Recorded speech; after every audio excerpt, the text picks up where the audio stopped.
Controlling inventory is one of the most important tasks, but it is often forgotten by those starting a business. The good news is that you can organize everything without complication, without needing expensive systems, and without being an expert in spreadsheets. So, we will now show you how to control inventory in a small business in 9 simple steps that will make all the difference for your business. This way, you'll avoid waste, have more cash on hand, better planning and customer service, increase sales, and have professional organization to help your company grow. So, let's go. 1. Truly understand what inventory control is. This is a basic point, but many professionals don't know how it works. It's knowing exactly the ideal quantity of each item in your inventory, thus controlling all the movement of products and raw materials in your business, as well as managing your inflows and outflows well. Inventory represents costs for the company, but at the same time, it's responsible for generating sales. For example, if you have a very large and stagnant inventory, that is, not being sold, it represents a loss for the company. Stagnant inventory is the company's money that is stopped and cannot be applied or used in other areas. It can even represent waste if it's a perishable product or raw material with a consumption expiration date, like food, for example. At the same time, if a company doesn't have enough inventory, it can end up losing important sales. That's precisely why having efficient inventory management will generate real profits for your business. 2. Organize the physical inventory space.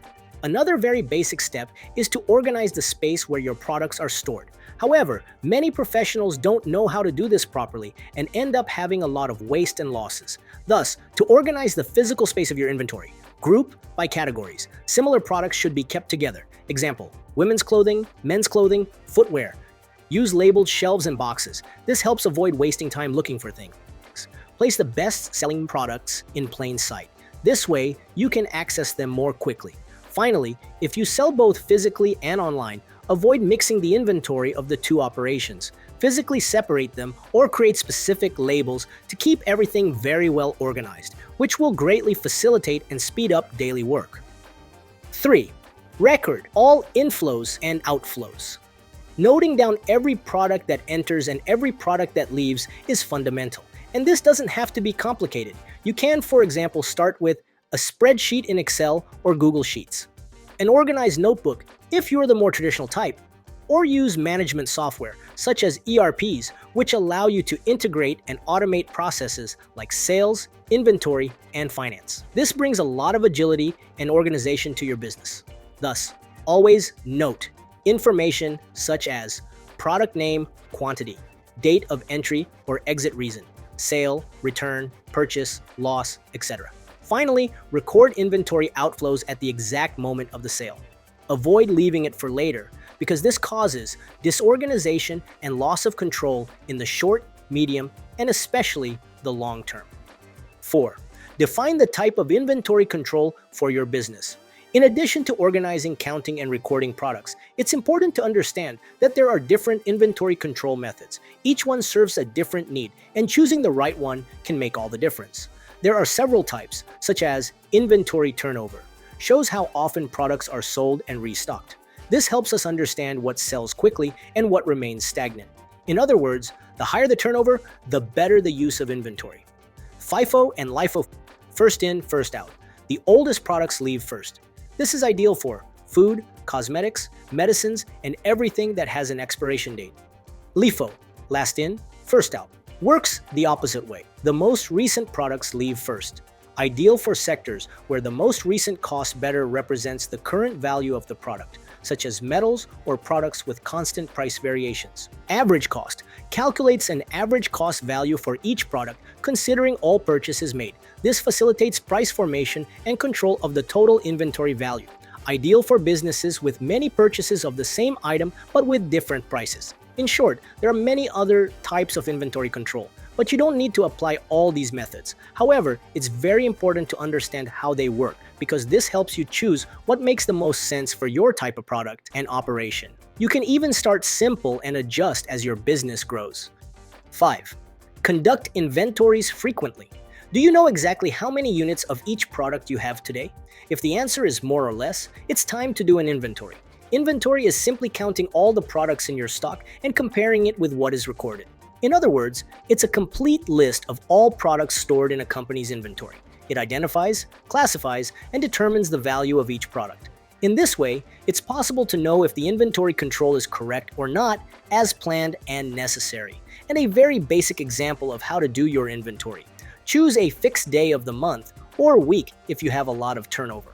Count everything one by one, item by item. Compare with your previous records. Correct the data and information if necessary. Thus, doing this helps identify losses due to expired or forgotten products, losses due to lack of organization, and even theft. This also gives a clear view of the health of your inventory.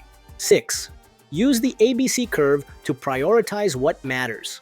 Practically speaking, this is a method to classify and order information and data by degree of importance. In other words, the ABC curve establishes an order of priorities. That is, it categorizes and prioritizes the items that are of greatest importance to the company. Therefore, it focuses on what adds the most value and brings the most return to your business. It's called ABC because each letter represents one of the three categories of a curve. A. Most important products, highest revenue or turnover. Give maximum attention. B. Medium importance. Perform regular monitoring. C. Low value or low turnover. Avoid overstocking. Thus, by plotting this data, a graph in the shape of a curve is constructed, hence the name ABC curve. If you want to know more about this subject, just write ABC curve in the comments and let us know. 7. Define minimum and maximum stock levels. Letting a product run out is bad. At the same time, buying too much and having it stuck is also bad. Therefore, the middle ground is to define minimum and maximum quantities for each item. A very simple and practical example. You've noticed that you sell an average of 20 units of a product per month. Thus, you establish that when the stock reaches 10, it's time to buy more. And the maximum stock you want to have is 30, so as not to occupy unnecessary space. This avoids surprises, improves your cash flow, and makes everything more predictable. 8. Plan purchases based on data. Avoid buying on impulse. This is very dangerous for your inventory. That is, planning purchases based on your sales history and seasonality is much more efficient and professional. Thus, ask yourself, which products sell the most at the end of the month? What sells best in summer and in winter? Is there any event that increases demand? Mother's Day, Christmas, Black Friday? In short, buying well and in a planned way is as important as selling well. 9. Work on small habits that make a big difference. Train your team or yourself to follow a standard. Even if you work alone, it's worth standardizing how inventory will be controlled. This includes all the steps we've talked about here. At the same time, if you have a team or help from family members, align with everyone. This way, anyone who accesses the inventory will know where to find things and how to update records correctly. This avoids rework and errors. Avoid mixing personal stock with company stock. This is classic, especially in small businesses that start at home. Real examples. You sell cosmetics, but take a product from the stock for personal use. You work with food and set aside some ingredients for a family dinner. It may seem harmless, but little by little, this creates a hole in your inventory control and in your cash flow. So, have a simple rule. If you use something from the stock, note it as internal use. This way, you continue to have real control over what comes in and goes out.